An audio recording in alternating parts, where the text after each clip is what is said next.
Israel जो फिलिस्तीन को के साथ और गाजा के साथ झगड़ा कर रहा है, उससे हमारा लेना देना कुछ नहीं है। भारत एक समर्थ देश था, भारत के पास किसी चीज की कमी नहीं थी। Jawaharlal Nehru well educated, Indira Gandhi well educated, लेकिन भारत 12वीं नंबर पे ही अटका रहा था। हमारे प्रधानमंत्री नरेंद्र मोदी इजराइल पहुंचे और विपक्ष और बहुत सारे जो लेफ्ट विंग है हमारे देश के, उनका ये कहना है कि हमारे प्रधानमंत्री इजराइल में क्या कर रहे हैं। इजराइल एक ऐसा देश है जो जेनोसाइड कर रहा है, जो बहुत सारे मासूम जनता को मार रहा है पैलेस्टीन में। तो क्या हमारे प्रधानमंत्री उनके साथ हाथ मिलाना चाहिए जो मासूम जनता को मार रहे हैं? लेकिन दूसरी तरफ बीजेपी के लोग कह रहे हैं, जो राइट विंग है वो लोग ये कह रहे हैं कि इजराइल हमारा अच्छा दोस्त है, वो हमको अच्छा एआई में मदद करते हैं, अच्छा इंटेलिजेंस में मदद करते हैं और हथियार भी हमको अच्छे अच्छे देते हैं, तो उनके साथ दोस्ती निभाना हमारा फर्ज बनता है। तो आइए हम सर से भी बात करते हैं इसी मुद्दे पे। तो सर, आपका क्या राय है कि मोदी जी अभी इजराइल गए हैं, नेतन्याहू से मिले हैं, ये अच्छी बात है? जो लेफ्ट कह रही है उसका पूरा ऑपोजिट है, आपका क्या कहना है इसमें? देखिए, विपक्ष का काम है रोना, और आज विपक्ष से अगर कोई पूछ ले भैया रोते क्यों, तो ये कहेंगे रोते नहीं है साहब, 2014 के बाद से शक्ल ही ऐसी हो गई है। अगर वो आज इजराइल गए हैं तो ये कह रहे हैं भैया इजराइल क्यों चले गए, वो तो मासूम लोगों को मार रहे कर रहे हैं। अरे भैया, पहले उसने जो इजराइल की महिलाओं के कोख से बच्चे निकाल करके जो उनको खिलाए हैं, वो इंसानियत थी क्या? छोटी छोटी बच्चियों का जो रेप किया उसने, वो इंसानियत थी क्या? वहां के लोगों को जो मारा, वो इंसानियत थी क्या? और जब उसने विपरीत किया उसके, तो वो गलत हो गया।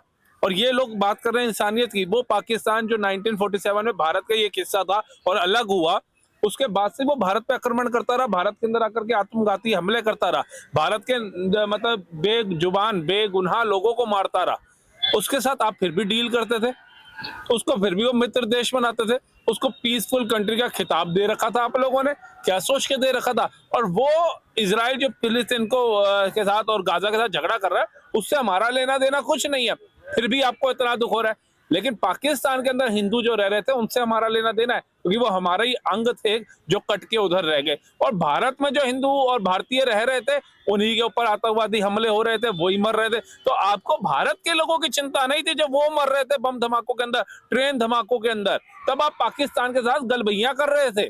और आज इजराइल को, फिलिस्तीन को लेकर के आप कह रहे हैं कि मोदी जी को वहां नहीं जाना चाहिए था। तो एक बात बता दो, ये इजराइल अगर उस समय इंदिरा गांधी, जवाहरलाल नेहरू इनका साथ ना देता ना, कारगिल युद्ध के अंदर अगर भारत का साथ ना देता ना, तो आज मुझे लगता है कि कारगिल के ऊपर भी तुमने पाकिस्तान को बिठा दिया होता, कांग्रेसियों।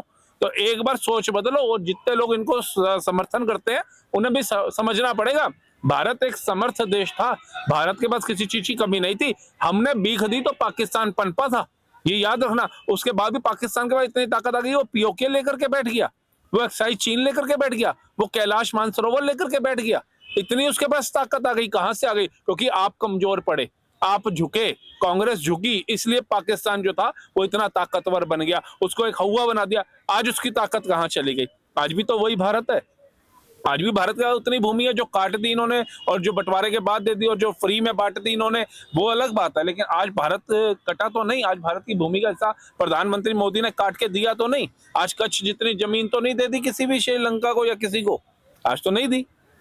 अच्छा, राहुल गांधी कह रहे हैं कि जो चाइना है वो लद्दाख के अंदर 200 किलोमीटर अंदर घुस गई है, वो बोल रहे हैं हम आर्मी हमारा फेल हो गया। इसमें क्या कहना है फिर आप? सर, ये माफी मांग के आ चुके हैं अभी सर्वोच्च न्यायालय के अंदर, और एक बार नहीं, इन्होंने जितने आरोप नरेंद्र मोदी सरकार पे लगाए हैं उन सब पे ये माफी मांगे। इन्होंने कहा राफेल में घपला हुआ, सुप्रीम कोर्ट में माफी मांगी। इन्होंने कहा भाई ऊपर गलवान घाटी के अंदर चाइना की सेना पहुंच चुकी है, ये माफी मांग करके आए। और इन्होंने बोला चौकीदार चोर है, ये माफी मांग करके आए।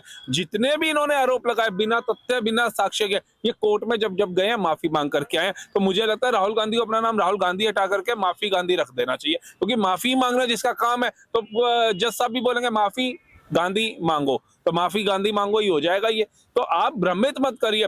आज भी ट्रेड डील हो रही है, उसको लेके भ्रमित कर रहे हैं ये लोग। इससे पहले सीज फायर को लेकर के भ्रमित कर रहे थे, उससे पहले आपको याद होगा ईवीएम को लेकर के भ्रमित कर रहे थे, चुनाव आयोग को लेकर के भ्रमित कर रहे थे, ईडी, सीबीआई, कहते सर्वोच्च न्यायालय, मतलब भारत की शायद ही कोई ऐसी संस्था बची थी जो बिकी नहीं थी इनके अकॉर्डिंग। लेकिन आज भी मैं बीएसएनएल जाता हूँ तो उसमें भारत सरकार का नाम लिखा हुआ आता है।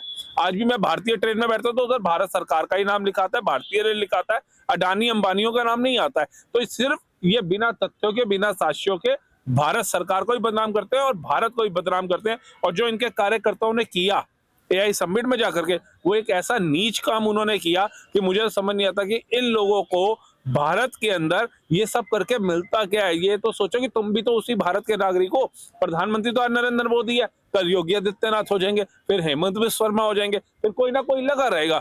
लेकिन अगर तुम ये सोचो कि तुम्हारा पप्पू प्रधानमंत्री बन जाएगा और उसको प्रधानमंत्री बनाने के लिए नीचे से नीच काम भी तुम करोगे, वो चलेगा, तो याद रखना बदनाम भारत हो रहा है, नरेंद्र मोदी नहीं होंगे। अभी ये बात में भी आपत्तिजनक उठाया था कि उन्होंने अभी जो बीजेपी अभी सॉरी इंडिया जो अभी समिट होस्ट कर रहा है, तो उसमें भी G20 में भी जब हुआ था तब उन्होंने कमल रखा था। उन्होंने उससे भी बोला कि कमल क्यों रखा है इसमें, कमल बीजेपी का चिन्ह है वहां पर। देखिए ब्रिक्स का जो चिन्ह है वो भी कमल है। हाँ, अब एक बात आइए, आपको कमल से चिढ़ है या भाजपा से चिढ़ है या भारत इतनी तरक्की कर रहा है उससे चिढ़ है? लेकिन ये लोग हमेशा ऐसा स्ट्रैटेजी क्यों अपनाते हैं? मतलब इनको समझ में नहीं आ रहा कि हम क्यों हार रहे हैं, क्यों, मतलब क्या स्ट्रैटेजी है इनका? ये मैं लोग कहता ढंग से हूँ, कॉन्टेम्पलेट नहीं कर पा रहे। आप भी जीतिए ना, आप भी काम करिए लोगों के हित के, विकास के दम पे नरेंद्र मोदी को हराइए। आप विकास के दम पे हराते नहीं, आप भ्रमित करके हराना चाहते हैं, वो जनता स्वीकार कर नहीं रही। आप देश में दंगे करा करके आना चाहते हैं, प्रधानमंत्री बनना चाहते हैं, वो भारत की जनता स्वीकार कर नहीं रही। आप अपने काबिलियत के दम पे आना ही नहीं चाहते हैं, राहुल गांधी जी वो आगे बढ़ना ही नहीं चाहते हैं काबिलियत के दम पे, तो जनता कहाँ स्वीकार करेगी? आप एक बात बताइए, आज जो भारत जिसको ये चाय वाला बोलते हैं प्रधानमंत्री, वो चाय वाले चौथी अर्थव्यवस्था पे लिया। वेल एजुकेटेड प्रधानमंत्री भारत में रहे, ये कहते हैं। Jawaharlal Nehru well educated, Indira Gandhi well educated, Rajiv Gandhi well educated, Manmohan Singh ji well educated, लेकिन भारत 12वीं नंबर पे ही अटका रहा था। आज चाय वाला अगर चौथे नंबर पे ला रहा है तो उसको अप्रिशिएट नहीं करेंगे। आज भारत के अंदर एक्सप्रेसों के जाल बिछ गए हैं तो मोदी को अप्रिशिएट नहीं करेंगे। आपको लगता है कि जब ऑपोजिशन पार्टी जो है अभी इतनी वीक दिखाई दे रही है, तो इससे मेरे को तो ऐसा लगता है कि कभी कभार अगर ऑपोजिशन इतना वीक हो गया है तो जो पावर में है उसका एक गलत फायदा भी उठा सकते हैं। तो एक डेमोक्रेसी कंट्री को ऐसा फॉर सक्सेसफुल डेमोक्रेसी अगर एक दौड़ना है अगर ये कंट्री को सक्सेसफुली, तो विपक्ष पावरफुल होना चाहिए, लेकिन सैडली वो नहीं है इसमें। सर आप अपने बच्चे को डाइट भी अच्छी दे रहे हैं, हाँ। आप उसको जिम भी भेज रहे हैं, आप उसको योगा भी करा रहे हैं, लेकिन उसका दिमाग ना खाने की तरफ है, ना जिम की तरफ है, ना कुछ, तो वो आलसी बनना चाहता है। तो आप क्या कर लोगे? कितना उसको प्रेशराइज करोगे, भाई तुझे कुछ करना है?